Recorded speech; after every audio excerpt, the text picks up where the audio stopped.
গণভবন থেকে ব্যাগ ভর্তি করে কি নিয়ে আসলাম সেটাই আপনাদের সাথে শেয়ার করব।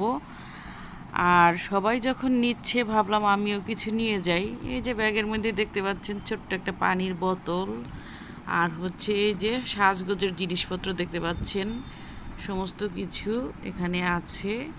আর অনেক দামি দামি লিপস্টিকও আছে দেখতে পাচ্ছেন। এগুলা মনে হয় আমার হাসিনা আপা ব্যবহার করতে গো।